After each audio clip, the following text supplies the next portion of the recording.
Estamos começando mais um programa Conexões que Transformam na Rádio Tropical Web Brasil.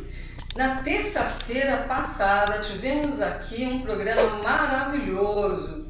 Recebemos o Maurício Damas, a Adele Ozon e a Desirê Luiz.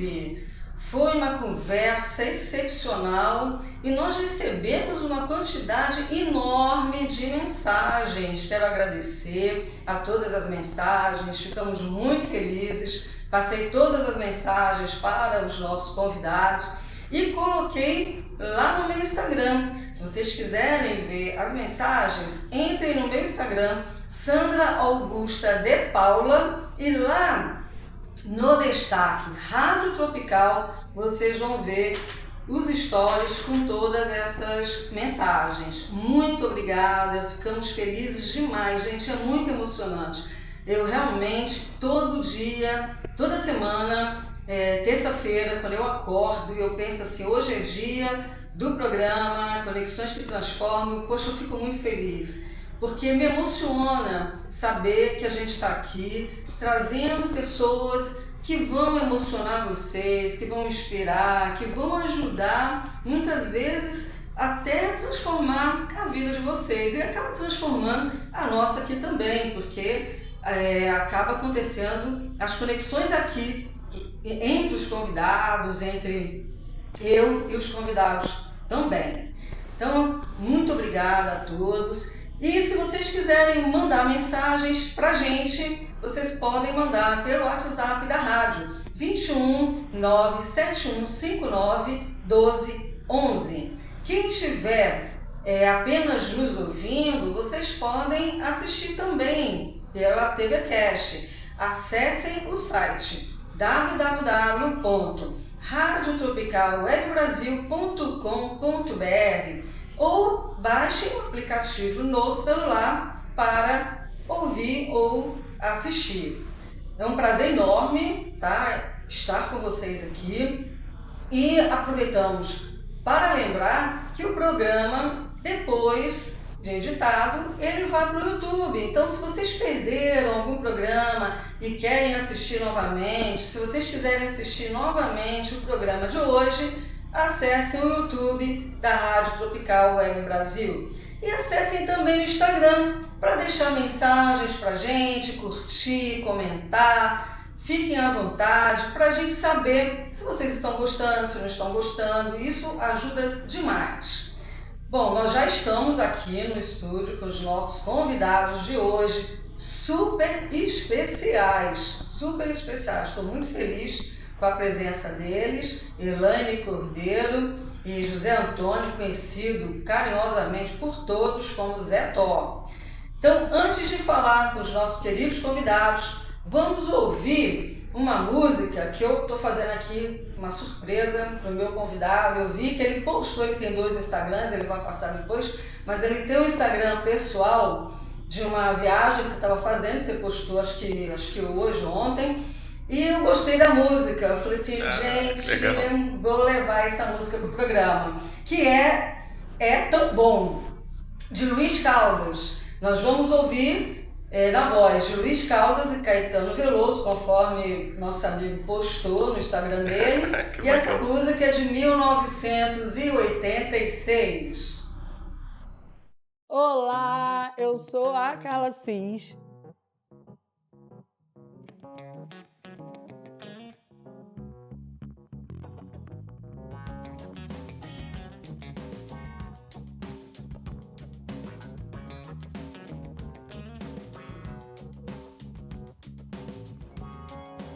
A responsável empreendedora por esse espaço, que aparentemente está começando agora, mas eu já comecei essa profissão há algum tempo atrás, alguns anos atrás, na verdade, quando eu desisti da minha profissão de enfermagem, de gestora ambiental, e comecei a empreender na estética, fazendo atendimento em domicílios, e comecei com um espaço depois pequenininho, quando entrou a pandemia, logo depois um pouquinho maior, e hoje eu estou nesse espaço oferecendo vários outros serviços.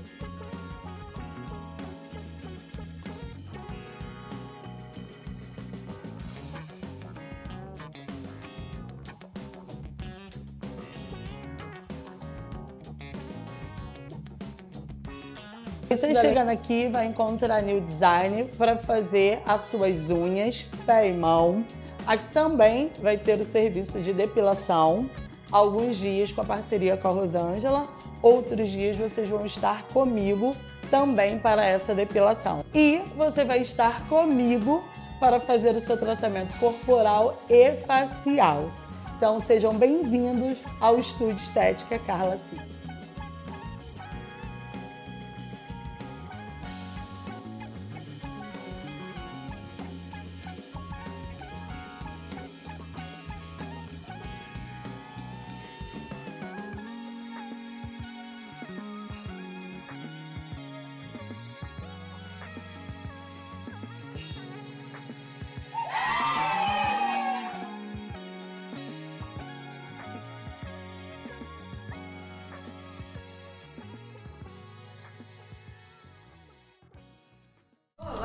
Estamos de volta! E essa música, ela também tem muito a ver com a nossa convidada, vocês vão ver, Elaine, porque é uma música que fala de paz, amor, de natureza, então vocês vão entender porque tem muito a ver com a nossa convidada Elaine também. Bom, José Antônio, primeiro, José, quero agradecer. Eu que agradeço, Sandra. Sua presença, muito feliz de você estar aqui. Eu já encontrei com o Zé Tó em vários eventos, assisti recentemente uma palestra dele e ele sempre faz sucesso, é impressionante, gente, é impressionante. Obrigado, você é por sua conta.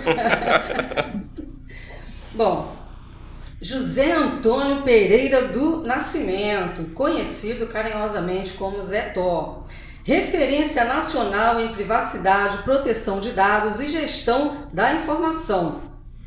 Com uma trajetória impressionante de 25 anos de experiência em gestão de informação e documentos, José Antônio Pereira, carinhosamente conhecido como Zé Tó, consolida-se como um dos principais especialistas do Brasil nas áreas de privacidade, proteção de dados e governança da informação. Zé Tó é professor da FACC, UFRJ, e uma figura proeminente no debate sobre a Lei Geral de Proteção de Dados, LGPD, atuando como parceirista e consultor de adequação para grandes companhias, incluindo empresas de óleo e gás. Academia, publicações e liderança, sua expertise é fundamentada em uma sólida formação multidisciplinar que inclui advogado pela UERJ, bibliotecário e mestre em gestão de documentos e arquivos pela Unirio, MBA em gestão de portfólio, programas e projetos pela Poli, UFRJ, Master em Ética e Economia de Empresas pela Lunza em Roma. Como autor e organizador, ele contribui ativamente para a literatura técnica com obras como Diálogos sobre Privacidade e a Proteção de Dados no Brasil, de 2022, Preservando a Segurança da Sua Informação na Era Digital, 2024, Reconhecimento e Contribuições Institucionais. Sua experiência prática inclui um período de destaque na Petrobras, onde foi gerente de documentação técnica e legal de ativos de produção e professor de gestão documental da Universidade Petrobras. O reconhecimento do seu trabalho é notável com premiação como Medalha de Colaborador Emérito da Marinha, em 2024, Melhor Liderança na Gestão de Pessoas da Unidade Shared Services da Petrobras, 2018, Prêmio de Melhor Trabalho no Seminário Nacional de Bibliotecas Universitárias, 2014. Zé Tó também é um membro ativo de importantes entidades do setor, como o CB14 da ABNT e AP Dados, ANADD, a CESPRO RJ e o IAB, reforçando seu compromisso com o avanço das práticas de informação e documentação no país. Uma paixão além do direito e da informação. Além de sua carreira técnica, José Antônio Pereira demonstra uma faceta criativa e dedicada à literatura infantil, sendo autor dos livros Uma Bibliotecária Maluquinha e O Grande Encontro. Em sua vida pessoal, Zé Tó é pai de Luca, Maria Clara e João. Muito, muito bacana. Parabéns, parabéns. Gente, uma trajetória aqui maravilhosa, muita história para contar pra gente. Muito obrigada, viu? Eu que agradeço, Sandra, a oportunidade de estar aqui com vocês e poder contribuir, de repente, com os seus ouvintes, sua plateia, um pouco da minha história. Vamos ver o que você tem de pergunta aí, se eu consigo responder. Começa contando pra gente como que foi a sua trajetória até você chegar na sua atuação agora, principal, que é a privacidade, proteção de dados e gestão da informação. Que isso é um assunto extremamente importante, exatamente. Tá no auge, principalmente agora com o advento da inteligência artificial e todo o uso das big techs dos nossos dados pessoais, isso é de suma importância. Pouco divulgado o assunto ainda, mas que afeta todo mundo. E aí que de repente eu falo de algumas situações que a gente vai poder ver onde é que afeta isso, né? Como a gente está com uma profissional aqui também para debater, como isso afeta o psicológico das pessoas e as pessoas não se tocam disso. E a gente vai falar de algumas coisas aqui que é mais do que dados pessoais ali para as big techs te venderem propaganda, né? O que pode ser feito. Porque cada vez mais a gente observa o aumento de invasões de dados pessoais, não é isso? Exatamente, porque na verdade o que todo mundo quer, as empresas e toda essa questão dentro do capitalismo é te vender. Hoje a gente tem uma briga, estava até falando com a minha mentorada hoje mais cedo, a briga é pela atenção. Então tudo que está se vendendo agora é quanto tempo você me dá atenção e quanto a gente vai percebendo o quanto menos a gente tem atenção das pessoas, seja dos filhos, os filhos dos pais, essa coisa toda.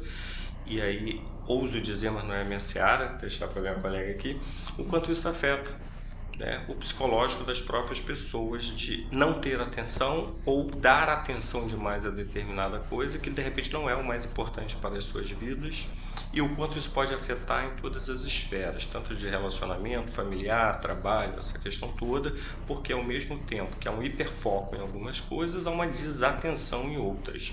E as ferramentas de mídias sociais são feitas para isso, né? Propaganda, marketing, essa coisa toda, para prender a sua atenção. Ter a sua atenção ao máximo para que você possa te vender alguma coisa, para que você possa consumir alguma coisa. Seja a própria mídia social, conteúdo ou algum produto efetivamente ou serviço a ser vendável. Então é uma briga de atenção. Então os pais querem a atenção dos filhos e alguém também quer a atenção desses filhos em algum outro lugar, seja no videogame, seja numa produção de conteúdo de TikTok. E aí quando a gente fala de a proteção dos dados pessoais, é proteger isso, a privacidade de cada pessoa e como que isso pode ser afetado nesse mundo. E o que te levou a trabalhar nessa área? Qual é a sua formação e como você chegou até esse momento? Tá, para mim uma questão muito importante, né, e é que eu coloco ali a minha família, né, que é o que é a base de tudo para de onde eu vim e por que a gente trabalha. Minha família sou eu e meus filhos, então é o núcleo principal, né? Claro que eu tenho minha mãe, minhas irmãs, irmão, essa coisa toda, sobrinho, mas tem ali meu núcleo. Então a família ela é importante, um valor muito grande, e a proteção dela também. Então você começa a ser uma pessoa cuidadosa por essência, você cuida da família, primeiro cuida dos irmãos, cuida da mãe. Minha mãe ia trabalhar fora como empregado doméstico, meu pai era um auxiliar de serviços gerais da SEASA, e muitas das vezes eu desde os 9 anos tinha que cuidar dos irmãos menores, sendo eu o mais velho de 6 filhos. Nossa! Então era eu com 9 anos fazendo uma madeira. Hoje acho que é impensável, principalmente impensável na classe média, que eu digo, né? Porque quem está lá à margem, isso aí ainda continua sendo uma realidade. Do irmão mais velho ter que cuidar dos menores. Então, crianças que vão para o fogão com 9 anos de idade, preparar comida e fazer uma madeira do irmão mais novo. Na classe média, por exemplo, da escola dos meus filhos, ninguém mexe no fogão, que eu acho impensável. Como é que uma criança de 12 anos não sabe fazer um ovo, não faz essas coisas, tem uma hiperproteção. Nem 8 nem 80, né? Pois é, exatamente. Tanto é que quando eu vou para a reunião de escola, porque as crianças não podem isso, eu falei, mas a criança da favela faz, o meu é menos capaz do que aquele. Então é um outro tipo de discussão que às vezes eu levanto. Mas voltando para a questão mas só lembrando aqui, você fez me lembrar, eu na 4ª série, eu tinha 10 anos em Belo Horizonte, eu tinha aula de educação para o lar. Exatamente. Onde na escola a gente aprendia a fazer comida, a pintar cerâmica, bordar, tapeçaria, não sei o quê. Os meninos vão fazer mecânica, marcenaria, essas coisas todas. Acho que não tem, na maioria das escolas hoje não tem mais isso, que seria interessantíssimo. Porque para tirar também é aquela questão, tirar a atenção de uma determinada tecnologia, eu preciso oferecer uma outra coisa que também seja interessante. E às vezes é interessante. A criança não quer, mas se você levar, depois ela se diverte com aquilo, porque isso é uma experiência de casa. Nunca quer sair, não quer ficar ali no videogame, mas quando vai, se diverte horrores. Então, às vezes é preciso fazer uma forçação de barra, talvez exercer o nosso pátrio-poder, né? Não, eu sou o pai, você vai comigo, vai de cara feia e daqui a pouco volta sorrindo. Essa é uma experiência que eu tenho sempre, hoje eu já uso. Não quero ir. Eu falei, mas da outra vez você não queria e gostou. Então experimenta, vamos. Então é uma possibilidade também de trabalhar. Aprender a experimentar é importante. Isso eu sempre ensinei meus filhos, com passeios, com comida, entendeu? Com tudo, com esporte. Bacana. Mas aí então, em função de cuidar, de ajudar de a sua própria família. Exato. Eu acho que isso foi virando uma coisa dentro da gente de essência. Organizar e cuidar. Né? Você tem que estar cuidando da casa, porque seus pais não estão lá. E você também tem que prover, de certa forma, uma segurança para a sua família. Seja essa segurança desde financeira, de estar ajudando ali na família que precisa. Imagina que meu pai criou 6 filhos com salário mínimo. Hoje eu faço, por mais que eu faça conta, não encaixa. É difícil. Mas eu falo que depois que nascem os filhos acontece uma mágica, né? Porque a vida flui, obviamente com todas as dificuldades que podemos ter tido, mas ela flui, tá todo mundo adulto, tá todo mundo trabalhando, todo mundo sobreviveu. Eu também que tenho 3 filhos, eu falo, como que tem 3 filhos? Eu falei, pois eu não sei, porque quando se faz conta nada encaixa, mas estão aí. O mais velho está com 19, a outra está com 17, o outro com 12. Não faltou nada, estudaram em boas escolas, sempre tiveram roupa, tiveram os brinquedos, tiveram lazer, já viajaram mais de 7 estados no Brasil, 4 países cada um, já foram à Disney. Então eu falei, então a vida flui. Consegui oferecer para eles a vida que não foi a minha. E isso para mim já é muito interessante. E mesmo assim tem uma das coisas que eu acho mais legais, que em vez de usar aquela frase, eu dei tudo que eu não tive, eu também dei tudo que eu tive. Que tem que estar entre os irmãos, tem que família, tem que estar junto, tem que festa de Natal. Exato. Estamos juntos, vamos sentar junto aqui. Por exemplo, na minha casa não pode usar celular à mesa, então a gente tem que... Esse momento não é só comida, é o momento que a família se encontra. Então, às vezes, vai até os colegas dos filhos, e aí o celular aqui a gente não usa na mesa. Aí fica todo mundo desesperado. Uma vez teve um amigo da minha vida que falou, não, mas eu tenho que falar com fulano. Fulano vai esperar porque você vai almoçar. Não, mas aí no outro dia, mas eu tô falando com a minha mãe. Fala com ela, que você vai almoçar agora. Ela não vai morrer. Meus filhos também, quando eram pequenos, nem televisão eu deixava ficar ligada quando a gente estava na mesa. O próprio Bill Gates, né, já falou disso. Ele que é o máximo ali da tecnologia, que chegou no auge, ele fala que não é recomendável dar um celular para criança com menos de 10 anos. E você começou então a trabalhar onde? Com proteção de dados e essas... Vamos para a carreira, né? Porque para chegar aqui tem uma longa história, né? Tem quase 50 anos, então a vida não começa ali ontem. Então tem muita coisa. Eu acho que eu com 10 anos de idade, meu grande sonho era ser jornalista.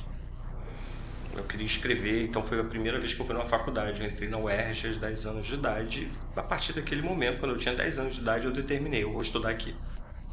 Então, o meu sonho era estudar na UERJ. Então, eu fiz toda uma trajetória de terminar o ensino fundamental e o ensino médio para ir para a faculdade. Eu já sabia que eu queria ir para a faculdade. Eu queria escrever livro, eu queria ser jornalista. E chegou finalmente o momento disso, do vestibular. Eu não tinha dinheiro para pagar um preparatório, tinha que estudar sozinho em casa. E eu vi um programa de TV que existia na época, era o Vestibular na hora do almoço. Então eu trabalhava, com 15 anos, ia almoçar em casa correndo do trabalho, justamente que era o horário que passava o vestibulando, de meio-dia a 1. Então eu ia para casa, assistia o programa, almoçava, enquanto almoçava, e voltava para o trabalho.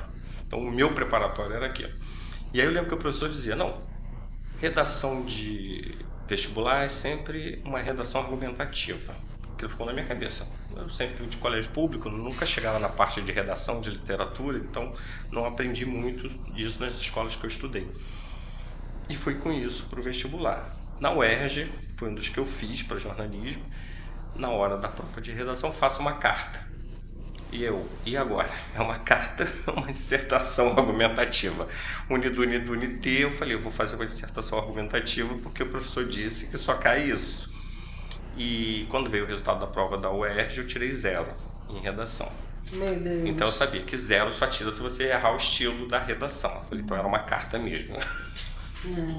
E aí eu não passei para a UERJ, mas passei para a Unirio. A Unirio era a faculdade que não tinha... Eu tinha me inscrito em informática na UFRJ e jornalismo na UERJ. Ganhei tudo com isenção. Na época que a gente tinha que ir pedir a isenção, enfrentar fila, do dia certo para ver o resultado, né? Porque hoje tudo é online, tudo é muito mais fácil. Você escreve online, recebe o resultado online, se tiver que fazer uma entrevista, faz online. Mas nessa época a gente viajava 2 horas de ônibus, de engarrafamento, para chegar na fila do FRJ, no sol quente, aquela coisa. Hoje eu falo pro pessoal, nossa, agora vocês estão com uma molezinha, né, com essas coisas. Eu perdi a da UF, né, isenção, porque era lá do outro lado, não sabia a data. Quando eu fui saber que existia isso, já tinha acabado. As informações não chegavam tão facilmente. Exatamente. E aí a Unirio, eu não sabia o que era a Unirio, nunca tinha ouvido falar dessa universidade. Achei até que era particular, como a maioria das pessoas ainda acham hoje, né? Uma universidade federal, ali na URCA, para quem não sabe. E na Unirio não tinha jornalismo, não tinha informática. E eu falei, tem direito? Eu falei, vou fazer direito. Eu falei, poxa, mas eu vou fazer 3 universidades, tentar 3 difíceis. Jornalismo tinha 35 por vaga, informática estava na moda, era o primeiro curso. 45 por vaga, o direito estava mais ou menos também. Eu falei, gente, é muito concorrido para eu tentar 3 áreas totalmente diferentes, informática, jornalismo e direito, e ter que me estudar nisso aqui tudo sozinho. Aí na Unirio eu fiz o seguinte, eu falei, não, se eu não passar para jornalismo, não passar para informática, eu vou passar para esse negócio aqui que eu não sei o que é, biblioteconomia. Isso aqui é 3 por vaga. Eu não sei o que é, mas pelo menos isso aqui eu tenho certeza que eu consigo passar. E fui nessa confiança. Não passei no jornalismo, depois me chamaram para a repescagem da UFRJ, mas eu tinha passado para a biblioteconomia, em 3º lugar. E aí eu falei, eu vou fazer aqui 6 meses, só para pegar o gostinho da universidade, eu vou fazer para a UERJ de novo. Então, já começa a estudar. Exatamente. Né? Então a minha vida vai sendo assim, eu vou planejando algumas coisas estratégicas, eu preciso me acostumar com a universidade e depois eu faço jornalismo. Só que eu me apaixonei pela biblioteconomia, aquela coisa de organizar de novo entra na minha vida, organizar o conhecimento, organizar as informações, e nunca voltei para o jornalismo. Fiquei não tentou, nem fez prova? Não, nunca mais não fiz. Fez mais. Terminei a biblioteconomia, fiz uma excelente universidade na Unirio, onde eu tive uma experiência de universidade, fazer tudo. Eu fui aluno bolsista de iniciação científica, eu fui aluno de extensão, eu fui aluno monitor de disciplina, fui para encontro de estudantes. São experiências que enriquecem. O jovem sai da faculdade já com toda uma experiência. De network, que eu sempre falo, quanto é importante esse network da universidade. Hoje eu falo para os meus alunos da UFRJ que não nos ensinam. E toda vez que eu dou aula eu gosto de puxar esse assunto. Vocês estão diante de quem vocês vão encontrar na vida de trabalho. Seja como chefe, seja como subordinado. E eu falo, qual é a imagem que vocês querem passar lá no futuro, a partir de agora? Porque se você é um malandrão que sempre tira cola, e um dia você está diante de alguém que vai te contratar lá na frente, qual é a imagem que vai passar? Ele vai querer te contratar ou ele vai lembrar de você, essa é a pessoa que nunca estudava, estava sempre de malandragem, colando, essa coisa toda. Então, eu acho importante dizer isso para os nossos alunos, eu digo, e eu falo, cuidado, ao falar mal dos coleguinhas, porque você não sabe quem aqui vai ser chefe de quem no futuro. Não, Isso na é verdade, importante. na vida a gente está sempre plantando, né? Sempre colocando as sementinhas. Né? Então tem que plantar direitinho, regar, porque a gente não sabe o futuro como vai ser, né? Exatamente. Então, a Unirio foi uma escola que eu consegui entender muito bem a universidade, de ser presidente do meu diretório acadêmico, ajudar a formação do diretório de estudante central, ter reunião com o reitor. Então, eu tive umas oportunidades na Unirio muito grandes de viajar para outros estados. Foi a primeira vez que eu viajei de avião, foi para ir para o encontro estudante. Eu lembro que eu encontrei uma senhora que estava voltando da Europa depois de uma temporada fora de anos, e ela falou: nossa, o Brasil deve ter mudado tanto, né? Porque estudante pegando avião. Mas foi uma época de Fernando Henrique onde comprar a passagem de avião no cartão de crédito era mais vantajoso do que comprar a passagem de ônibus, que não parcelava, tinha que ser à vista. E o avião eu conseguia parcelar. Então ele era um pouco mais caro que a passagem de ônibus, mais rápido, mas eu conseguia parcelar. Então, para a minha condição de estudante, era muito mais fácil ir de avião do que ir de ônibus. Hoje os ônibus já conseguem parcelar também, já mudou aquele facilitou. Mas naquele momento de abertura do mercado aéreo para incentivar, você fazendo as contas era muito mais vantajoso. Então fui eu e um amigo meu, foi a nossa primeira viagem de avião.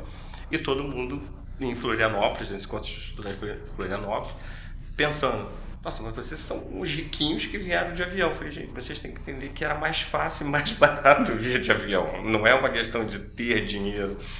Era uma escolha econômica até, da época, que a gente conseguiu. Enquanto as pessoas que vieram do Pará, por exemplo, vieram no ônibus fretado, levaram uma semana, né, na estrada para chegar imagine, de Belém Naquela até época que não Florianópolis. tinha Belém, Brasília, né? Que não tinha, era muito difícil. Não, eles vieram de ônibus, que é a condição do estudante. O estudante vai no mais barato, vai de ônibus, né? Como os outros colegas do Rio também foram de ônibus, fretado pela universidade para levar, mas a gente falou: não, você tem essa condição aqui, a gente vai mais fácil. Eu também realizo o sonho, vou viajar de avião a primeira vez.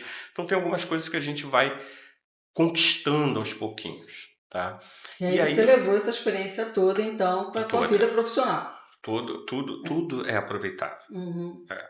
E aí, com essa questão da organização, eu me tornei um bibliotecário e trabalho com organização o tempo todo. E aí eu fiz concurso para a Petrobras. Primeiro fiz para a UF, fui bibliotecário da UF por 2 anos, depois eu fui para a Petrobras, onde eu fiquei 14 anos, que é a minha maior trajetória profissional. E Petrobras, uma empresa maravilhosa, escola, né? Só é a maior empresa da América Latina. Exatamente. Então eu tive a oportunidade de me tornar gerente de documentação técnica e legal. Esse é um gerente de documentação técnica de todas as plataformas da companhia. Então toda a documentação pertinente ao funcionamento das plataformas passavam pela minha equipe de organização, manter aquilo atualizado, organizado. E eu falava para a minha equipe: cuidado disso, porque se tiver um documento desatualizado que o engenheiro na plataforma precisar e tiver errado, vocês explodem a plataforma. Porque isso é o grande equívoco das pessoas que, para a nossa cultura, não valoriza a documentação. Acho que é só papel. E às vezes tem papel e tem o digital. Sim. Mas não é o papel em si, é o que tem de informação naquele documento. Então eu falava para a minha equipe: um documento errado aqui pode causar explosão lá. Então, cuidado da importância da informação que você tem na mão. E ela precisa estar atualizada e bem cuidada. E isso as pessoas não percebem. E às vezes quando as pessoas dizem: Zé, mas o que você faz? Eu não consigo entender. Não dá para explicar mais fácil? Eu não consigo, porque não é fácil. É complexo. Porque eu digo que a gente tem que trabalhar com os valores. Se eu falar: vou construir um estádio de futebol em Cuiabá para 200 mil pessoas, que talvez vai ficar cheio na Copa, ninguém questiona.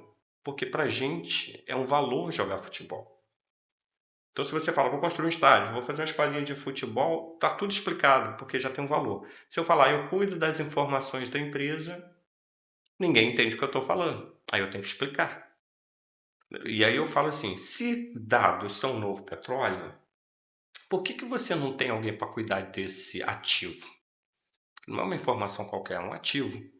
E todo ativo da empresa ela precisa ser mensurada, gerenciada, protegida, e ela serve para monetizar, para trazer dinheiro. Então a informação é a mesma coisa. Se você tem informação na empresa, ela precisa de tudo, mas quantas empresas têm um gerente de informação? Eu tenho gerente de recursos humanos, eu tenho de logística, eu tenho jurídico, eu tenho de operação, eu tenho até o de marketing. Mas gerente de informação, raras empresas têm esse profissional para É cuidar. verdade. Aí alguém fala assim, não, mas o pessoal da tecnologia, da TI. Mas a TI acabou se esquecendo da informação, ele faz a tecnologia.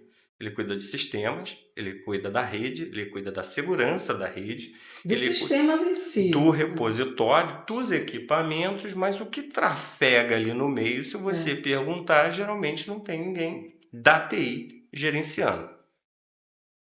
Por quê? E se não estiver trafegando naquela rede tecnológica? Por exemplo, os arquivos ainda em papel, que a gente, todas as empresas... Aí é que a tecnologia não mexe mesmo, não tem nada a ver com eles. Então está faltando um gerente da informação. Onde é que está esse ser, já que as pessoas estão dizendo que informação é importante, conhecimento é importante, mas não tem ninguém para gerenciar isso nas empresas. E então isso é complexo de eu explicar na nossa cultura, que não valoriza isso. Que na América do Norte, na Europa, quando você fala sou bibliotecário, as pessoas, uau! Não, e a digitalização da documentação é importante, inclusive, porque, por exemplo, pode pegar fogo, um incêndio, e Exatamente. você pode ter um banco de dados com os documentos digitalizados e ter esses mesmos documentos, essas mesmas informações como backup em outro endereço físico. Né? Exatamente. E a digitalização ela promove a possibilidade de acesso, mais do que Facilita. a proteção em si, é o acesso, porque está aqui, está digital, mas você pode acessar em qualquer lugar. E às vezes a de Exatamente. papel você tinha que fazer um malote, mandar pelos correios, aquela coisa toda, Extravia. tirar cópia, manda fax. Já o fax já é uma questão mais moderninha. Pode acontecer o extravio, essa questão com maior facilidade. O que também ocorre com o digital se ele não for bem feito, bem trabalhado, que é a questão Se não da tiver segurança. backup, se não tiver Exatamente. uma estrutura, dá no mesmo, né? E além do backup, que é um tema que a gente fala muito e às vezes o próprio pessoal da tecnologia não entende, que é a preservação digital.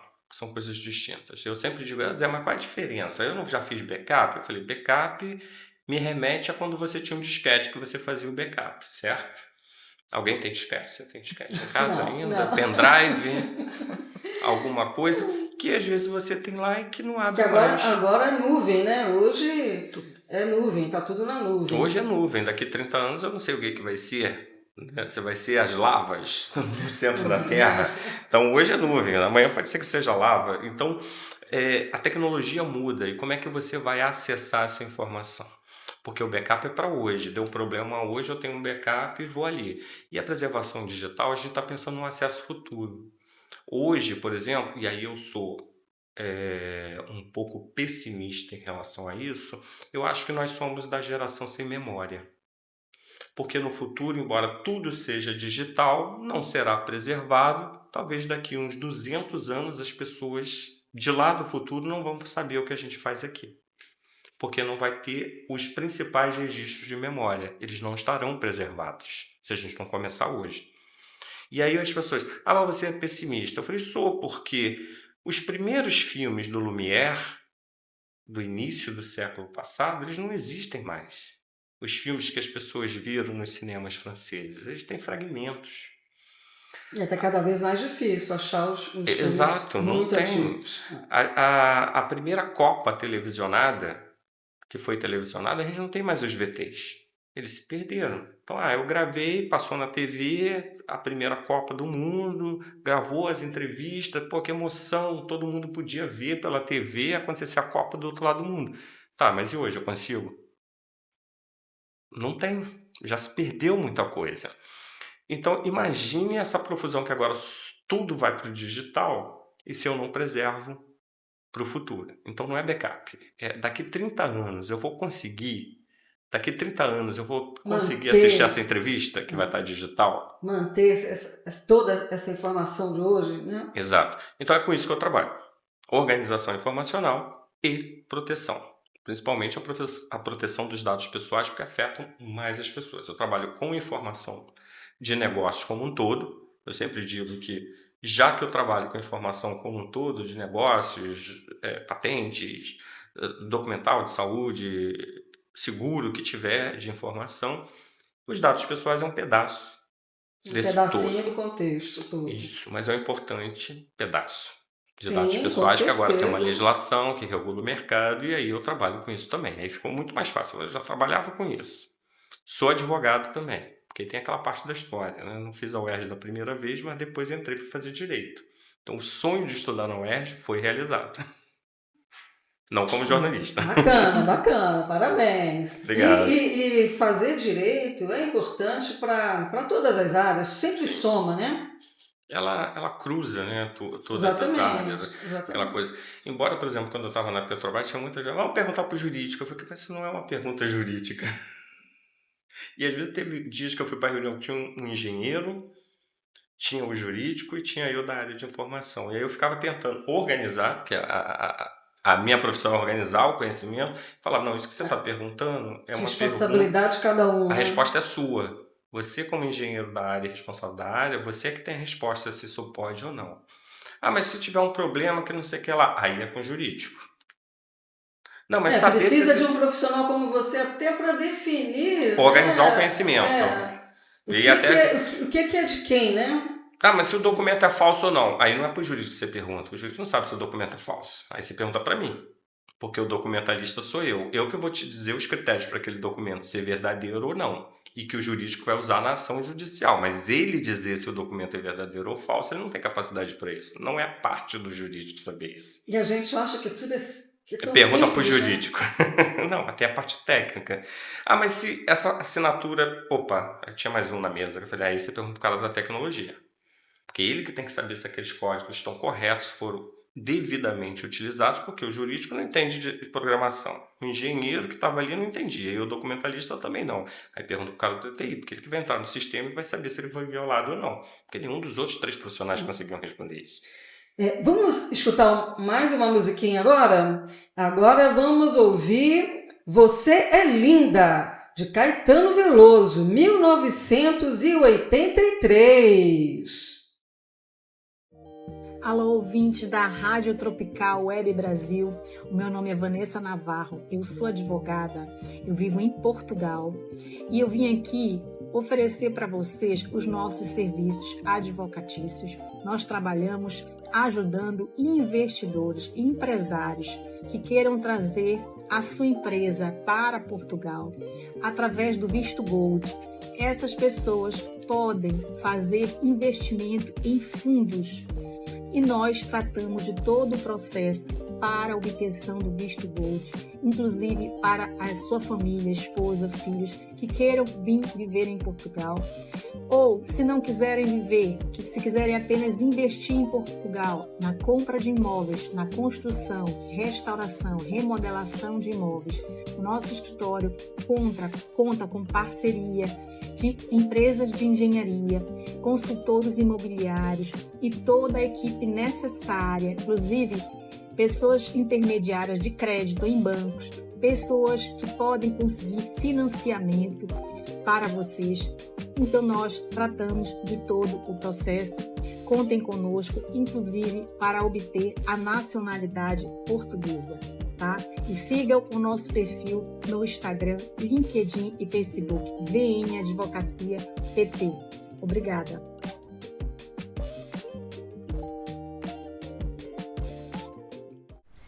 Olá! Estamos de volta! Agora nós vamos conversar com a nossa querida Elaine, depois a gente conversa mais um pouquinho, que a conversa com o Zé Tom estava muito gostosa, estava maravilhosa, mas vamos conversar um pouquinho com a Elaine e depois a gente volta a conversar com o Zé Tom, hein? Elaine, muito obrigada pela sua presença, muito feliz de você estar aqui. A Elaine eu conheci através da minha amiga Dani Ribeiro. Sim.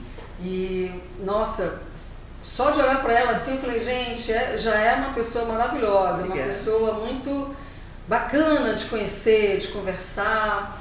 E estou muito feliz em te receber aqui. E eu muito feliz de estar participando desse programa hoje. A Elaine Cordeiro é psicanalista, hipnoterapeuta com certificação internacional e graduanda em psicologia, com atuação voltada ao desenvolvimento emocional feminino.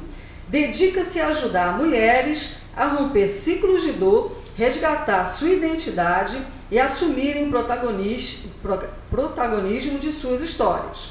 Autora do livro Minha Vida, Suas Escolhas, obra que une narrativas reais, reflexões profundas e ferramentas práticas para transformar escolhas em novos caminhos. Elaine se destaca pela comunicação acolhedora, acessível e emocionalmente potente. É criadora da comunidade Metanoia Feminina, um espaço de acolhimento e ressignificação. É idealizadora do Encontro Reset Feminino, que reúne mulheres em vivências de cura, conexão e autodescoberta.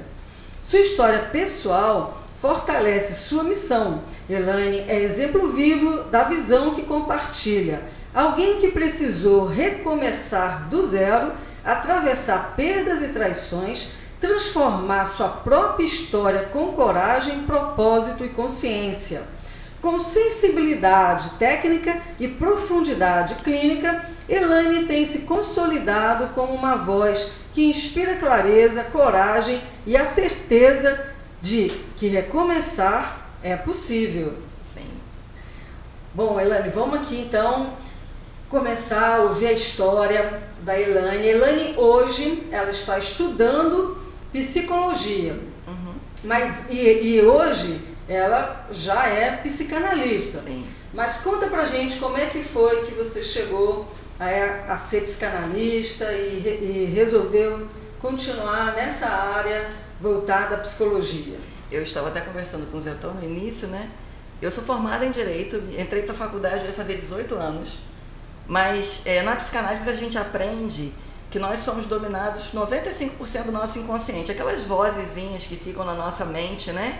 E eu sempre ouvi do meu pai que o sonho dele era fazer Direito. Então você imagina um homem que era filho de mãe solo, morador de uma comunidade, que aprendeu a ler com 9 anos de idade e tinha o sonho de fazer Direito, mas ele investiu no estudo dos filhos porque ele não dava para investir no dele. Então nada melhor do que eu realizar o sonho do meu pai. E aí eu terminei a faculdade de Direito e na minha formatura ele chorava mais do que eu, que era a realização dele, não a minha. E aí eu simplesmente digo para ele: pai, se eu não tirar a carteira da OAB, você vai ficar chateado porque eu não me identifiquei com Direito ali. Minha filha, seja feliz. E aí naquele tempo eu já tinha prestado um concurso para uma empresa pública. E aí eu entrei nessa empresa pública e falei: é nesse ramo que eu vou. Dá status, tem poder financeiro, eu quero ficar por aqui. E eu estava infeliz lá também. E aí cheguei a gerente, comecei a trabalhar com cargos de confiança, mas eu falei, não é para mim ainda. E eu comecei a ter vários problemas. Embora minha vida profissional e escolar, estudantil fosse de vento em popa, as minhas emoções eram bem complicadas, né? Então, eu acabo nos meus relacionamentos, sempre eu era traída, ou eu era abandonada, ou eu era deixada de lado, e aquilo sempre me deixava num conflito. Como é que uma mulher tão inteligente, tão bem resolvida, na vida emocional não está bem? E aí, nesse meio tempo, eu conheço uma pessoa, me caso com essa pessoa, e com 7 meses de casada eu descubro que estou sendo traída de novo. Oh, meu Deus. E aí, isso aos 34 anos já, né? Como é que você pensa, né? Porque a sociedade começa a te cobrar, né? A mulher acaba achando, a culpa é minha. A culpa é minha. E eu entrei no quadro de depressão, eu cheguei a 84 quilos de peso. Então eu entrei no quadro de depressão, eu pedi demissão do emprego público que eu tinha. Então você imagina, eu estava com problemas de saúde, obesa, desempregada, traída e morando no mesmo apartamento, porque eu queria lutar por um casamento que estava falido, mas porque também, de uma maneira ou de outra, a religião também me cobrava isso. Você tem que lutar pela restauração do seu casamento. Ou seja, aquelas vozes todas que movem o nosso inconsciente o tempo todo. E aí, durante 4 anos eu sofro. Porque eu queria restaurar uma coisa que nunca sequer se iniciou. Porque quem casou fui eu, né? O outro nunca esteve casado. E aí eu volto para a casa dos meus pais do zero. Do tipo, volto derrotada. A mulher que um dia chegou a ter um salário alto, uma posição alta, independência, com cargo, volta para morar no mesmo quartinho que os papais liberaram na juventude. E aquilo para mim era uma derrota absoluta. Mas muita frustração. Mas eu me lembro que a minha mãe sempre falava uma coisa para mim: filha, você é uma sobrevivente da década de 70, que teve aquela epidemia de meningite, Eu fui uma das acometidas e a palavra do médico para minha mãe era: pede para que ela morra. Porque nenhuma criança aguenta 42 graus e meio de febre na cabeça. Foi que ano? 1977. E aí, uma criança com 42 graus e meio de febre só na cabeça, com convulsões a cada 5 ou 3 minutos, que não vai ter sequelas sérias, ela vai vegetar. E a minha mãe lutava, né, nas orações, nas preces dela, e com o amor de mãe, e graças a Deus eu tô aqui. Então ela sempre diz assim pra mim: se a meningite não te parou, não tem mais nada que te pare. Foi aqui no Rio de Janeiro esse surto? Foi no Rio Rio de Janeiro. Quantos anos? Eu tinha 1 aninho. Eu sou de 76. Elane, em 66, eu também tive meningite em Salvador, um surto de meningite. Meu pai tinha ido a trabalho para a reforma administrativa de Salvador e eu quase morri também. Os médicos falaram para meus pais: olha, desiste, Exatamente. Agora é só aguardar. E do nada inverteu a situação e eu virei a chave e fiquei com uma sequela. Na verdade, eu sou surda de um ouvido, eu aprendi a ler os lábios, a me posicionar, né, para ouvir melhor. Mas foi a minha primeira superação, com 3 anos, Sim. Entendeu? Da minha vida. Então, se a meningite não parou a gente, o que mais para, né? Exatamente. E aí a minha mãe até fala, ela fala assim: eu acho que até acelerou um pouquinho, porque eu tenho um pensamento muito rápido. Eu falei: mãe, eu acho que o negócio foi tão sério que ficou um pouco mais, né, ativo. E aí, na faculdade de Direito, eu descobri a psicologia jurídica, porque lá a gente tem essa disciplina e eu me encantei pela psicologia jurídica. E aí, nesse tempo que eu volto para casa dos meus pais, eu falo assim: peraí, eu tinha sonhos da minha infância. Quais eram os sonhos da minha infância? Eu tinha sonhos de montar um armarinho. Porque já que eu não tenho mais de onde começar, porque eu não quero voltar para o direito, não vou voltar a trabalhar numa empresa que não vou prestar concurso de novo. Eu tenho a garagem do meu pai e vou fazer aqui um armarinho. Por quê? Na minha infância eu ia comprar material de escola num armarinho e tinha uma senhorinha lá que ela não vendia papel. Ela vendia atenção. Porque ela perguntava como é que era o trabalho, qual a tinta guache que a gente queria. A gente ia comprar um papel, eu ficava 40 minutos comprando papel com ela. Eu falei: vou montar um armarinho e eu quero naquele padrão. E eu monto um armarinho na garagem dos meus pais. E volto a trabalhar com artesanato, que é uma coisa que eu sempre gostei de fazer. E ali eu tinha o tempo de ouvir pessoas. E aí meu irmão até brincava: Nani, por que você não divide ao meio? Aqui você bota um consultório e aqui do lado você bota um armarinho, porque todo mundo vem aqui para conversar com você, porque gostam de você. Falei: é. E aí eu, naquele conflito ainda de não entender o que se passava nas minhas emoções, eu encontro uma pessoa, fala assim: Nani, por que você não vem fazer psicanálise? Falei: poxa, eu era cética com esse negócio de psicanálise, Freud, Jung. Eu falei: o negócio não combina muito comigo não. Eu falei: tá bom, vou assistir uma aula. E eu fui lá para conhecer a aula. Naquele dia eu me apaixonei pela psicanálise. Falei: me descobri. Conexões que transformam. Conexões que transformam. Que deu uma ideia, né? E o mais legal, eu queria fazer, eu não tinha dinheiro ainda, e a pessoa falou assim: você vai ter uma bolsa de 100% para fazer. Eu falei: oi? Já tô dentro.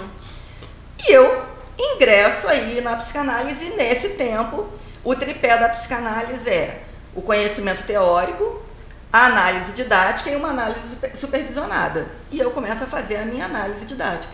Você primeiro vira o paciente, para depois virar a pessoa que vai ser o atendente. E ali eu começo a descobrir muitas coisas a meu respeito. E eu começo a descobrir muitas vozes. A autodescoberta, ir para dentro da gente, né? Antes de você cuidar do outro, você tem que ir primeiro, né, se cuidar, se entender, né? E aí eu percebi o buraco emocional que eu tinha. Falei: por que eu estou procurando a realização no outro? Por que eu estou esperando a aprovação do outro? Por que eu acho que a minha vida só anda com o outro? E aí eu falei: não, peraí, tem alguma coisa que eu preciso reformular. E aí, com essa questão da meningite, eu comecei a ter uma frase comigo. Principalmente na época do Covid, que todo mundo se desesperou. Eu falei: não, eu posso fazer alguma coisa. Eu comprei uma máquina de costura e fui fazer máscaras de pano para poder vender e distribuir. Inclusive, eu doava nessa época. Falei: existem pessoas que choram, existem pessoas que fabricam lenços. Eu vou escolher fabricar os lenços. E naquele processo também eu começo a me desenvolver com outra coisa. Naquele momento, eu começo a entender que eu realmente fui feita para ouvir pessoas. E ali iam pessoas para contar. Inclusive, tem um caso muito específico de uma jovem que ela tinha tentado suicídio no dia anterior. E ela foi lá só para conversar comigo, que ela precisava disso. Ficou quase 2 horas. E eu falei, é isso, essa é a minha essência, eu me descobri. Porque não é a minha dor que me mata, é a minha dor que se cura para que eu possa ajudar outras pessoas. E ali eu comecei a me dedicar, realmente, eu gostava daquilo ali, eu gostava de atender, e eu começo a fazer o atendimento. E a pandemia trouxe muito essa necessidade das pessoas precisarem de conversar, precisarem de atendimento. E eu virei essa válvula de escuta das pessoas. E eu amava aquilo ali, eu falei, me encontrei. Comecei a trabalhar com a psicanálise, mas ainda era muito as pessoas da igreja, ou as pessoas que eu conhecia, muito assim, muito restrito ainda. E aí as conexões que transformam mudam tudo. Eu começo a fazer amizade com outras 2 pessoas, que inclusive uma delas hoje é minha sócia, que ela é psicóloga e psicanalista, e uma outra amiga que também vai fazer faculdade, vai fazer o curso de psicanálise comigo, e a gente começa a desenvolver um grupo de ajuda a mulheres, e começamos a fazer um trabalho com mulheres. Vamos lá que a gente vai conseguir avançar por aí. Nesse meio tempo, a minha sócia fala assim, você já está tão dedicada, você já está dando aula no curso de psicanálise, que eu sou professora hoje do curso da pós-graduação, por que você não faz psicologia? Eu falei, poxa, 47 para 48 anos, vou começar uma faculdade de psicologia, vou terminar com 52 aí. Ela, Elaine, 5 anos vão passar de qualquer maneira. Você tem 2 escolhas. Ou você vai e com 52 você se forma e fala assim, eu me formei. Ou você daqui a 5 anos se arrepende, porque perdeu seu tempo. Falei, então vamos embora. E eu vou fazer o curso de psicologia e entro para a faculdade de psicologia. E hoje eu estou indo já para o 3º ano como aluna extensionista. E nesse tempo, eu comecei a observar algumas coisas que tinham parado na minha história. O livro que eu escrevi, que foi lançado agora no último dia 24 de outubro... ela escreveu, né, o livro... Isso. Fala pra gente o nome do Minha Vida, Suas Escolhas. Foi lançado 24 de outubro, mês passado. E eu vi no Instagram dela, ela se reunindo com as amigas, lá no Forte de Copacabana, aqui no Rio de Janeiro. Também. E muito bacana, um lugar maravilhoso. Sim. E você falando sobre o seu livro, então conta aí pra gente. Esse livro começa a ser escrito aos 17 anos de idade. Por quê? Com 17 anos de idade, todo mundo te pergunta, o que você vai fazer?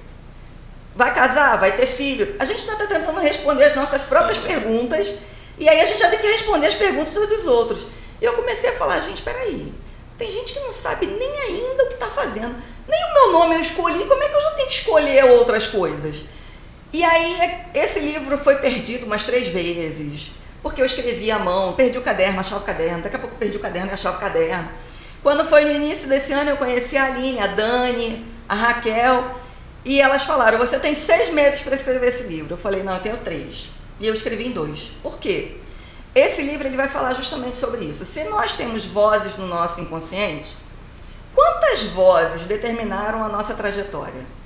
De que maneira? O nosso nome, ele define a nossa identidade da hora que a gente nasce até o nosso último suspiro. E não foi a gente que escolheu. A escola primária não foi a gente que escolheu. Os coleguinhas da época da infância não foi a gente que escolheu. A nossa turma na escola não foi a gente que escolheu. Nem o lugar que a gente morava foi a gente que escolheu. E aí eu parei e pensei, nem a faculdade de Direito fui eu que escolhi. Foi eu querendo escolher pro meu pai. E eu falei, tá na hora então de eu começar realmente a fazer as minhas escolhas. E daí eu dou um ponto, eu falo, eu preciso agora entender as escolhas. E aí eu percebo que a psicanálise é a minha escolha. Eu percebo que o divórcio foi a minha escolha, porque o casamento não foi a minha escolha. Foi o desespero de uma mulher de 34 anos estar solteira, a única da família ainda solteira. Então eu falei, não, peraí, eu tenho que casar, eu tenho que dar uma satisfação para a sociedade, né? Todo mundo perguntando o que está acontecendo, qual é o problema que você tem, porque o problema é a gente. Se a gente está solteira, o problema é a gente. Se a gente se divorcia, o problema é a gente. E eu falei, nossa, tem que estar tudo errado, as coisas estão estranhas.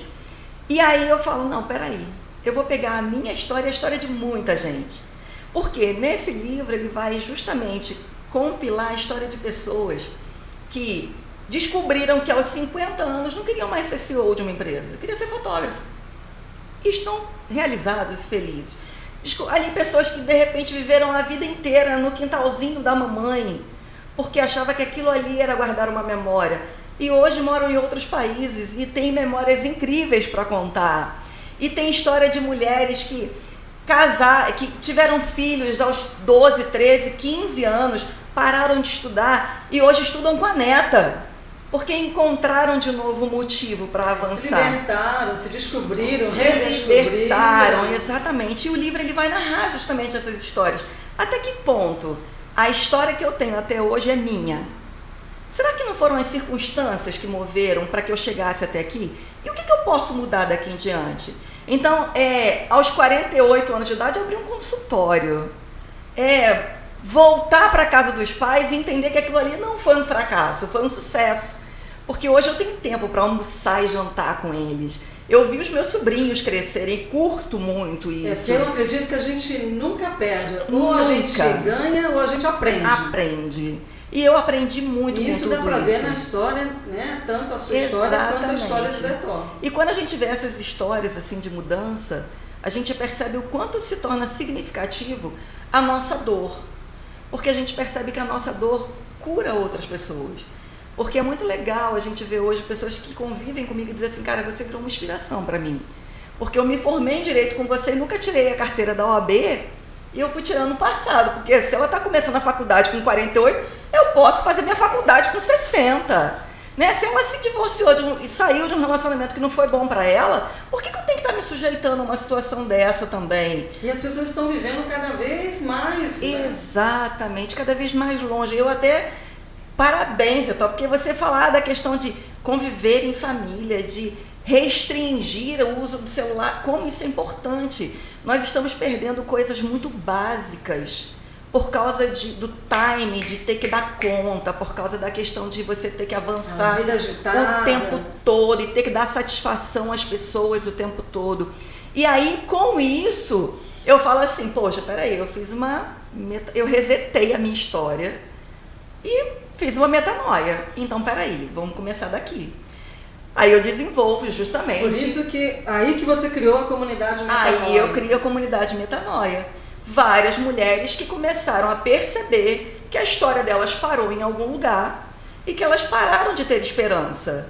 Ah, não, eu tô velha para isso. Ah, não, olha, não consigo emagrecer. Ah, não, olha, porque eu não consigo mais ter um novo relacionamento. Não, querida, você pode tudo. Basta a sua mente mudar. Porque o que é metanoia? É mudança de mente. Então, a sua mente precisa olhar para você com a mesma firmeza dos teus sonhos. Porque o livro ele vai falar muito sobre os sonhos. Você está falando de mulheres, mas isso aconteceu na vida do Zé Tó, exatamente igual, né? Sim, e tanto que o livro ele narra a história de homens e mulheres. Eu optei por trabalhar com mulheres, por quê? Porque é uma história minha e eu acredito que não tem nada melhor do que você provar a sua própria história através do teu método e dizer assim, olha, deu certo. Não é que eu tenho uma receita pronta, não tenho. Mas eu vou dizer assim, olha, você com o entendimento que eu tenho a esse respeito da psicanálise, da hipnoterapia clínica, nesse caminho aqui você consegue. Vamos reformular algumas visões que você tem sobre a sua infância, sobre o seu entendimento, sobre os seus traumas, e a gente consegue caminhar. Aí a metanoia, o projeto Metanoia começa, né? E aí várias mulheres lá se identificam. Do tipo, peraí, eu sou uma divorciada pobre coitada, que não tenho mais uma visão, não, peraí, eu tenho dons, eu sou capaz de fazer bolo, então eu sou capaz de avançar. Eu tenho hoje mentoradas que já estão dando palestras, mulheres que sequer conseguiam conversar com uma pessoa nova, e hoje fazem palestras. Eu tenho mulheres que não se viam como além de uma camelô, e no entanto está abrindo a 4ª loja dela no shopping, como empresária. Por quê? Porque elas começaram a ver que o céu é o limite. Não é que eu seja melhor, não é que eu tenha a melhor estratégia, mas eu tenho a sensibilidade de entender que é possível. E você consegue extrair o melhor de cada pessoa. Exatamente. E aí eu tenho pacientes hoje de Portugal, eu tenho pacientes da Itália, atendimento online. Atendo pessoas no meu consultório, já tem até uma cliente que ela falou, abre um consultório em Botafogo. Eu falei, ainda não, que eu não estou dando conta dos daqui, porque graças a Deus a demanda é boa. Então, assim, a gente percebe que a gente tem muitos ouvintes em Portugal. Exatamente, um beijo para todo mundo aí de Portugal. Então, assim, eu já tenho pacientes lá, então, assim, eu tento hoje organizar, mas sem abrir mão dos meus sonhos. Por quê? O livro que começou a ser escrito com 17 anos, que foi lançado esse ano, já me deu margem para outros 2, que já estão sendo escritos, que eu estou amando essa ideia de escrever livros, não é? E aí a gente percebe o quanto a gente pode mudar a história das pessoas. E cada conexão, num evento de mulheres, eu conheço Sandra, né, através da Dani, e aí a gente está aqui, agora eu conheço o Zé Tó, e a gente vai, né, fazendo essas conexões para mostrar para as pessoas que tudo é possível se a gente acreditar e se a gente se propor. Eu até falo o seguinte, todo mundo é capaz se permitir. Isso é muito importante, é o poder da permissão. A psicanálise ela vai trabalhar muito isso. Eu posso ter o meu inconsciente, eu posso ter todas as informações, mas eu também sou capaz de me permitir a novas possibilidades. Eu me permitia novas possibilidades. Eu me permitia a ideia de aprender mais. A turma de psicologia que eu participo tem pessoas mais experientes do que eu, mas tem meninas que têm idade para ser minha filha. E eu estou aprendendo com cada um deles, né? Porque, diferente dele que conhece tudo de informática, eu sou vintage. Sou muito ainda frágil nessa questão, mas eu aprendo com elas, eu aprendo com as pessoas mais maduras, eu tenho uma nova visão sobre tudo. E aí com isso eu estou indo já para uma pós em neurociência, uma pós em neuropsicanálise, porque eu consegui dizer assim, cara, isso aqui é o meu mundo e eu posso desenvolver novas pessoas através de um novo pensamento. Eu precisei mudar o meu pensamento, eu precisei mudar as minhas respostas, porque até então a gente tem muitas perguntas, mas até onde a gente tem as respostas? E aí eu resolvi reformular as minhas respostas a partir de mim. E não a partir do que esperam de mim. Ah, é difícil, é muito difícil. Você ir contra tudo e contra todos, quando todo mundo espera que você vá para a direita e você diz assim, peraí, tá na hora de eu abrir mão disso aqui, eu não quero mais isso. Eu quero tentar uma nova possibilidade. E tudo é aprendizado, mesmo Sim. a sua experiência com direito, todo Sim. aprendizado soma. Sim. Tanto que hoje, por exemplo, no curso de psicologia, eu me identifico de novo com a psicologia jurídica. Eu falo, olha, aqui eu estou aprendendo o TCC, que é uma coisa que eu estou me identificando, né? Porque a gente vai usar muito na parte clínica, mas eu começo a gostar muito da psicologia jurídica também, porque já vem do curso de Direito. Você já tem esse conhecimento. Exatamente, e é uma coisa que vai agregando. Então eu digo que nada foi ruim na minha história. Tanto que, para a psicanálise, a gente entende que o mal que te causaram não é a pessoa. A pessoa só revelou o que estava dentro. Então as pessoas falam assim, você tem raiva, sombra, né? a sombra, exatamente. Se tem raiva da pessoa que te causou, eu agradeço todo dia. Porque se não fossem essas situações, eu ainda estava naquela mediocridade de acreditar que aquela vidinha ali estava boa. Quando na verdade não, que ótimo que me fizeram esse bem. Porque eu avancei. É o desconforto que fez você se mover, a gente sai daquele papel do personagem que estão querendo que a gente seja, e a gente realmente assume o protagonismo da história. Então eu digo hoje para todas as mulheres, você quer que papel na sua história? Tanto que eu costumo dizer numa das práticas lá, eu falo assim, quantas vezes você prepara um café para você? Nossa, que loucura! Café para mim, eu não consigo tomar café sozinha. Falo, sozinha? Sozinha? Vamos lá. Você é mãe, filha, irmã, empresária, sobrinha, prima, esposa, seja lá namorada. Você já viu quantas personas tem em você? A melhor companhia tem que ser nós mesmos. Exatamente. E como elas se conflitam, né? Porque às vezes o empresário quer tomar o lugar do papai, que quer tomar o lugar do irmão, que quer tomar o lugar do filho. Então senta todo mundo para conversar, prepara um café como se você fosse preparar para alguém que você vai receber, porque a gente cuida muito do outro. Mas quando é que a gente se ouve? Quando é que a gente olha pra gente? Prepara esse café uma vez por semana. Com nós mesmos? Vamos bater um papo aqui, que peraí, olha só, meu tempo na empresa tá ocupando meu tempo com meu filho, minha vida pessoal tá atrapalhando o meu desenvolvimento pessoal ou o meu desenvolvimento profissional. Peraí, vamos repartir aqui, vamos desenvolver, porque 24 horas todo mundo tem. Mas o que é que eu tô fazendo com ela? Então a proposta justamente do meu trabalho hoje é a gente encontrar o equilíbrio, né? Esse equilíbrio que por muito tempo eu não tive.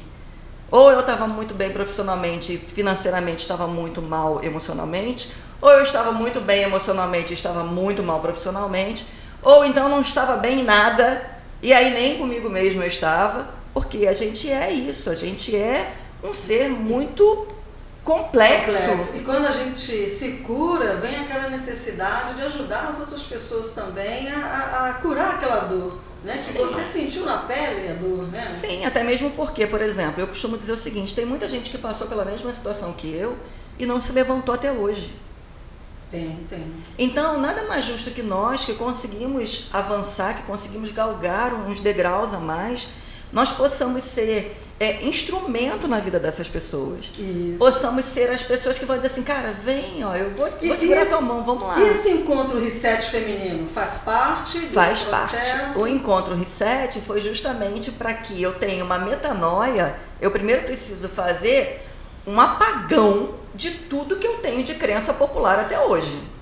Ou de crença limitante que eu tenho até hoje. Já imaginou se de repente você, Zé Todd, pensasse assim, ah não, meu pai ganhou um salário mínimo, então eu sou refém dessa história do papai que vai ganhar um salário mínimo, então é isso que é a minha vida. Já imaginou se eu tivesse essa memória de que, meu pai sofreu, meu pai não teve como estudar, eu não tenho também como. Eu lembro que quando eu era pequena, o meu sonho era morar na Ilha do Governador, eu moro em Caxias, vou morar na Ilha do Governador. E a minha mãe disse assim, não filha, não dá, lá só quem mora é gente rica. Era gostoso ainda. Muito gostoso. E eu falava assim, não mãe, eu vou morar lá. A minha mãe, minha filha, é coisa pra gente muito chique. E aos 23 anos, meu primeiro apartamento é comprado na Ilha do Governador. Exatamente. Bom. Por quê? Precisava ter esse reset. Então eu proponho às mulheres assim, olha, peraí, você tem uma história, não vamos jogá-la fora, não é para jogar fora, mas vamos ressignificar toda essa memória, porque ela vai servir de instrumento para frente. Ah, não, eu tive meningite, eu sou surda de um ouvido. Já imaginou se você... não posso trabalhar com rádio, como é que eu vou fazer isso? Né? Ah, não, eu tive meningite, olha, o médico falou que eu ia morrer. Não, então eu estou pronta para morrer a qualquer momento. No entanto, tudo muda na nossa mentalidade. Tanto que a psicanálise tem uma máxima que ela diz, tudo muda quando eu mudo. Quando a gente decide... Mudar, né? Eu decidi, acabou. Não tem mais quem me pare, a não ser eu mesmo. Então eu escolhi dizer assim, mulherada, vamos lá, vamos fazer um reset, vamos ressignificar a memória de vocês. Aí sim, a gente faz uma metanoia, pega essa memória toda, todo o seu aprendizado, toda a sua história, e agora a gente avança. Porque eu primeiro preciso entender a dor, eu preciso entender o trauma, foi o que eu fiz. Eu entendi qual era o meu buraco, qual era o meu calcanhar de Aquiles. Dali em diante eu falei, opa, isso aqui eu posso transformar numa energia diferenciada e mudar todo o processo. E daqui para lá agora é só o céu. Posso fazer uma pergunta? Pode, fica à vontade. Dessa tua trajetória, você se recorda de criança alguma coisa a ver com a psicanálise? Olha, eu não me recordo na infância, não me recordo. Mas, para você ter ideia, o meu primeiro emprego de carteira assinada, é incrível falar isso, eu fazia 2º grau de contabilidade, eu odeio ciências exatas, odeio. E eu fui estudar contabilidade à noite, e aí eu tinha que trabalhar durante o dia.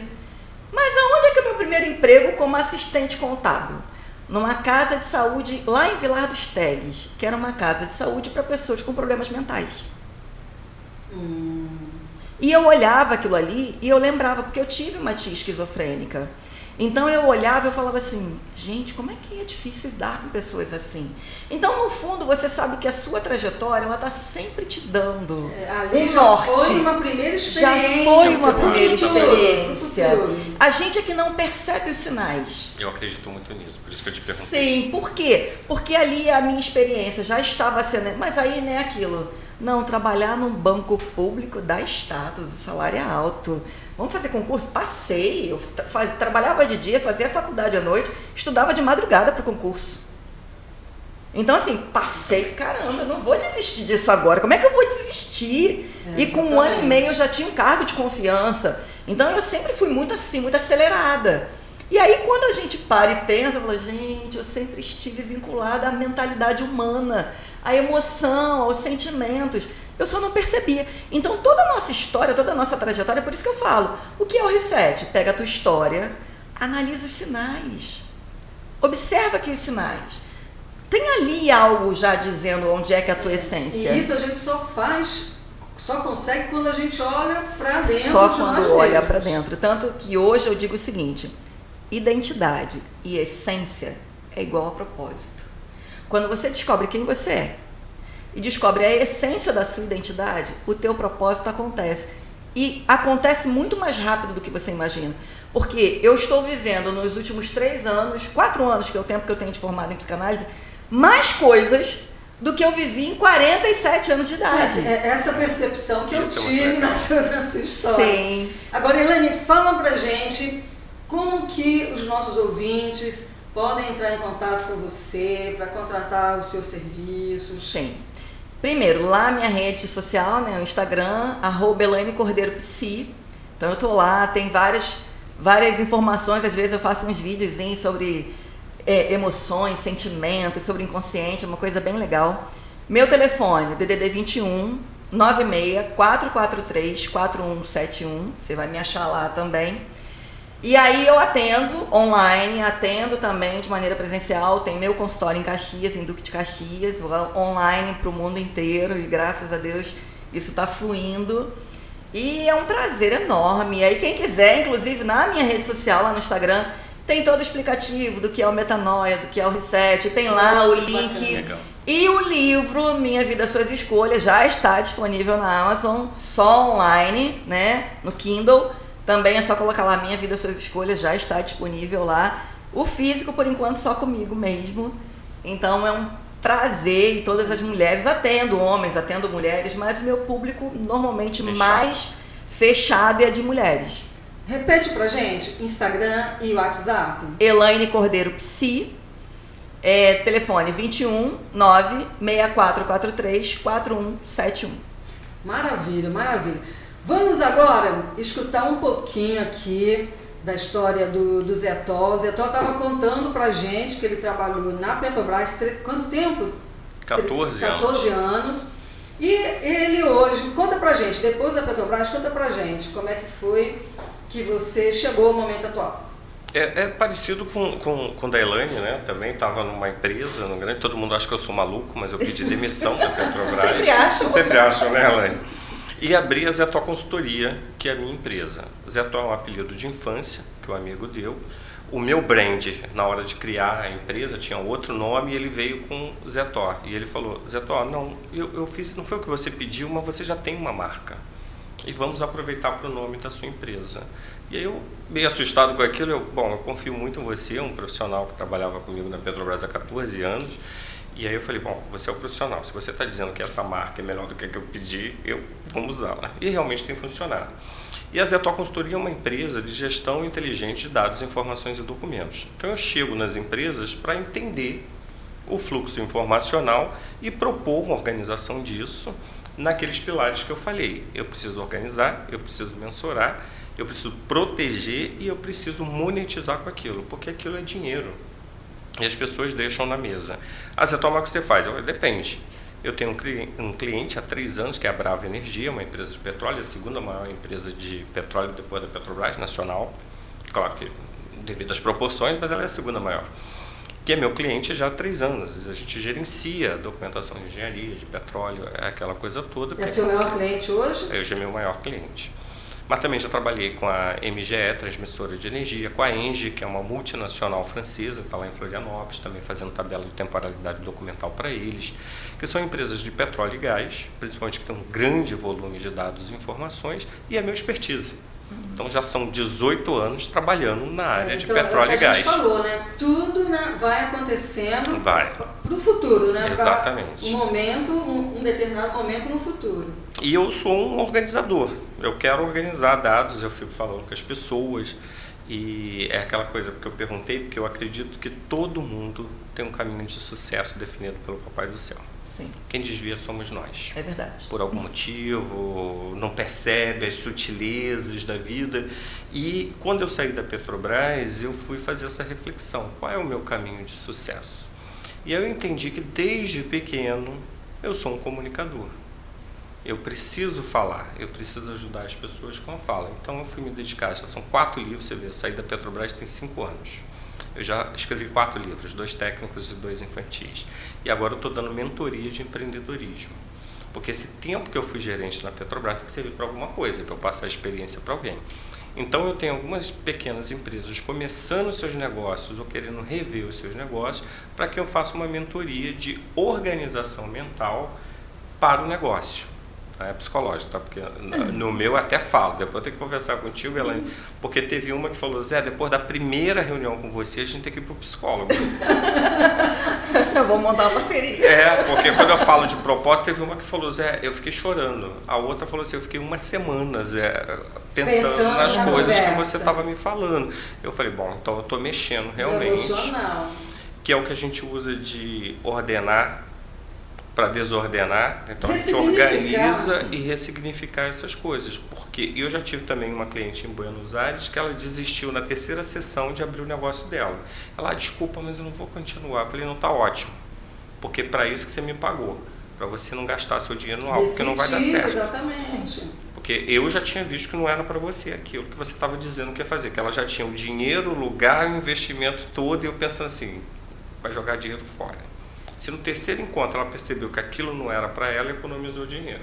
O serviço está feito. Porque é isso que eu tenho que fazer. Vai buscar outra coisa, que é o caminho dela de propósito. Ela queria ir para um caminho que não ia dar certo, mas ela que tem que descobrir isso. Mas a gente falando de forma administrativa, eu não sou psicóloga, né? Então, nem terapeuta. Então, a gente vai falando de negócios, uma coisa que eu aprendi também com... Mas o empreendedorismo, tudo está envolvido. Exato. Psicologia, espiritualidade, tudo. É corpo, mente e espírito. Sim. E o outro? Que eu ainda atribuo mais um elemento, né? Que é o corpo, mente, espírito e o outro. Quem é o outro? O outro é o seu trabalho, a sua família, o seu filho. Se você não tiver alinhado com esse outro... Trabalho, amigos, parentes, né? Tudo. Isso não acontece, que é o que eu falo. Qual é o acordo familiar para você abrir uma empresa?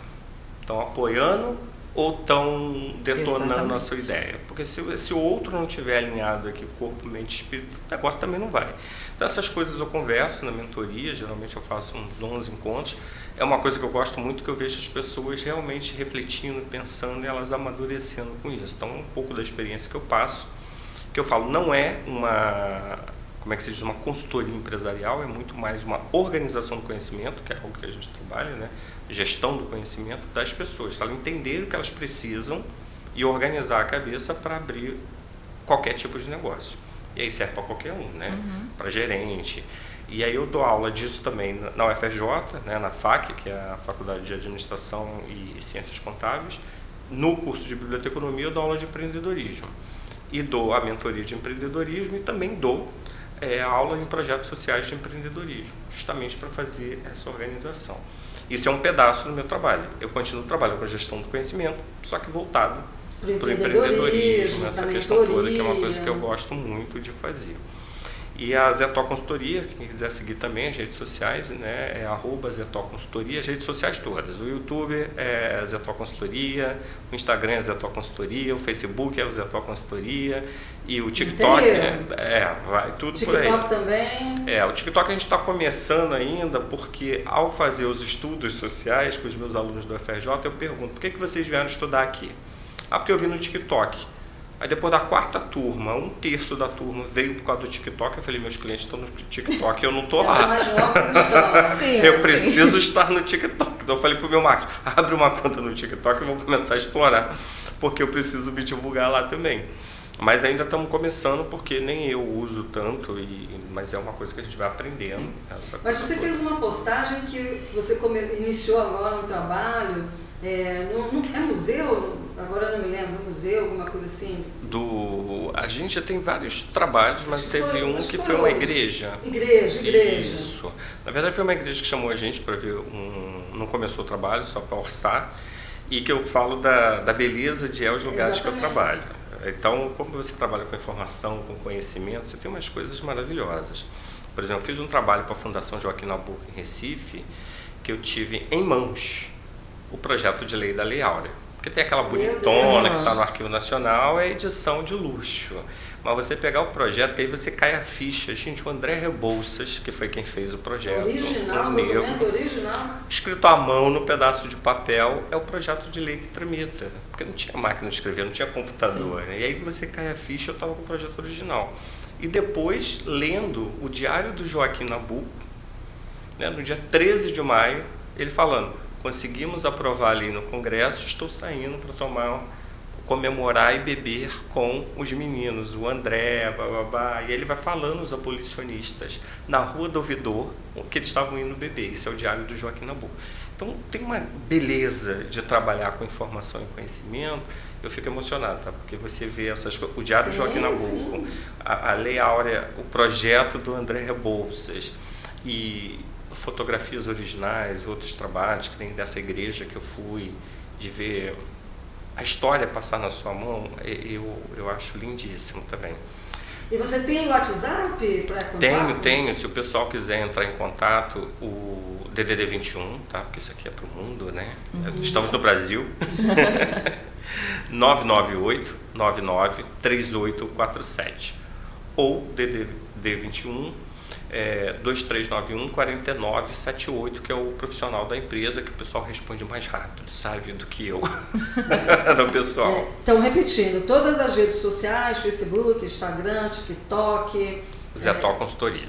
Zetó Consultoria. E o WhatsApp? 998993847 ou 2391-4978. Aqui é telefone e o WhatsApp também. Bacana. Você tem mais alguma consideração final? A gente está quase no finalzinho do programa. Agradecer você a tem você, algum Sandra. Conselho para essa área? Eu tenho. Organizar as coisas, tá? E as suas informações e a sua mente. Estamos aqui com a Elaine, que não vai me deixar mentir. Eu acho que precisa organizar-se mentalmente, organizar a sua casa, deixar ela organizada, organizar seus documentos, suas informações, que é muito mais fácil crescer e fazer dinheiro com as coisas organizadas. Eu acho que a minha missão é organizar as informações empresariais para que elas consigam fluir melhor e de forma organizada. E hoje foi engraçado que uma mentorada falou, eu falei, olha, eu estou num tempo que eu estou reorganizando a minha empresa. Ela já cresceu um pouquinho nesses 4 anos, que a minha empresa é nova, e ela cresce e desorganiza. Então eu preciso dar uma parada, reorganizar os procedimentos, processos de venda, toda a minha rede tecnológica. Nossa, se o entendido mestre está dizendo que tem que organizar, imagine mim, mas é um processo natural. Você cresce e desorganiza. Então você precisa parar, organizar para aquele novo momento. E aí você começa a crescer de novo. E quando você cresce de novo, desorganiza. Então a estrutura do empreendedor, nossa, vai ser sempre essa. Cresceu, se você está no movimento de crescimento, você não tem, às vezes, muito tempo de estar pensando nos detalhes da organização. Mas quem aprende a se organizar, depois, né, exatamente, viu que está desorganizado, é uma bagunça organizada. Porque você sabe que vai ter esse momento que você vai ter que dar uma parada.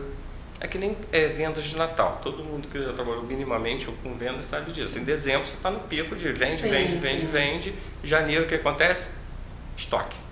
Tem que fazer inventário de peça, alguma sumiu, alguma coisa, mas você vendeu. E isso que é o importante. Então tem um momento de crescimento, está tudo bem, e depois dá aquela paradinha e vamos dar uma organizada. Então, se precisar, conte com a gente. E eu quero agradecer a sua presença. Esse é um assunto que é difícil a gente encontrar um profissional da tua área.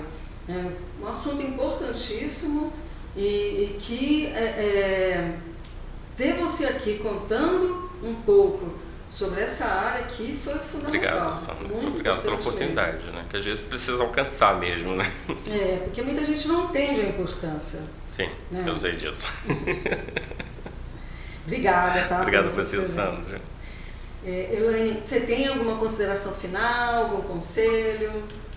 Eu tenho. A cultura, infelizmente, do brasileiro não é de cuidar da mente. Nós vemos aí clínicas estéticas lotadas, academias lotadas. Eu não estou dizendo que não tem que fazer, tem sim, a gente tem que cuidar de tudo. Mas eu costumo dizer o seguinte, a gente falou aqui, né, que nós somos corpo, mente e espírito, né, corpo, alma e espírito. Quando a gente está com o corpo precisando de cuidar, a gente vai para a academia, vai para a estética, vai ao médico. Quando a gente está precisando que o espírito seja cuidado, a gente vai lá procurar a espiritualidade. E a nossa alma? as nossas emoções estão sendo cuidadas por quem? Pelo motorista do aplicativo? É legal a gente conversar com alguém. Pelo amiguinho no bar? É legal isso, a gente não pode perder isso. Mas nada melhor do que uma pessoa que possa olhar para as nossas emoções de uma maneira muito mais profissional, de uma maneira muito mais centrada. É alguém que sai do âmbito da amizade, do âmbito daquela questão mais leve, para uma visão mais centrada, organizada, né, como você mesma falou. E aí a gente para observar que, por que a gente não reserva esse valor para uma terapia? Para olhar para dentro, para se identificar. Porque senão a gente acaba culpando todo mundo, né? Porque já imaginou se eu achasse que a culpa é sempre do outro. O culpado era o meu ex, o culpado era o meu patrão, o culpado era o meu pai, o culpado era a minha mãe. Eu nunca ia crescer. Porque só a criança que acha que o outro é culpado. Porque toda criança fala, não, a culpa foi dele, né? A culpa foi do coleguinha que me bateu. Mas a gente não para observar quantas bolas também a gente tomou do outro. Então, esse final de semana eu até participei de um evento que o tema era Espelho, Espelho Meu, que falava da madrasta da Rainha Má, que enquanto ela estava sendo aplaudida e elogiada, estava tudo bem, mas até que ela é afrontada, ela vai e começa a achar que a culpa é do outro. Então, assim, até que ponto? E aí eu lembro que a pessoa que estava lá, ela me conhece há muito tempo, ela falou, gente, tem gente que está vendo a Elaine é uma inspiração. Mas tem gente que está vendo a Elaine como alguém, está ficando metida, porque escreveu um livro, virou psicanalista, virou psicóloga, está virando uma ameaça, não sei o quê. Para pensar que o problema está dentro de você. Então, assim, muitas vezes... Você não está competindo com ninguém. A gente está olhando tanto para o outro, que a gente está esquecendo de olhar o buraco que está dentro da gente. O calcanhar de Aquiles, aquela ferida emocional, né? A culpa é do papai, a culpa é da mamãe, a culpa é do abusador. Tá, eles fizeram errado, eles agiram errado. Mas o problema não é o que eles fazem, porque o que eles fazem fala a respeito deles. Mas como eu reajo ao que eles fazem, fala a meu respeito. Então que a gente possa ter essa sensibilidade de, da mesma maneira que de repente eu gasto aquela grana na academia, eu gasto aquela grana na estética, por que não também olhar para a beleza que tem a nossa alma, as nossas emoções, e que a gente possa rever, né? E avançar e crescer mais e cada dia mais. Isso aí. Muito legal. Parabéns. Muito obrigada, Elaine. Eu queria finalizar com a frase de Freud, né? Falando em psicanálise de Freud, que diz: a mente humana é como um iceberg, apenas uma pequena parte está visível.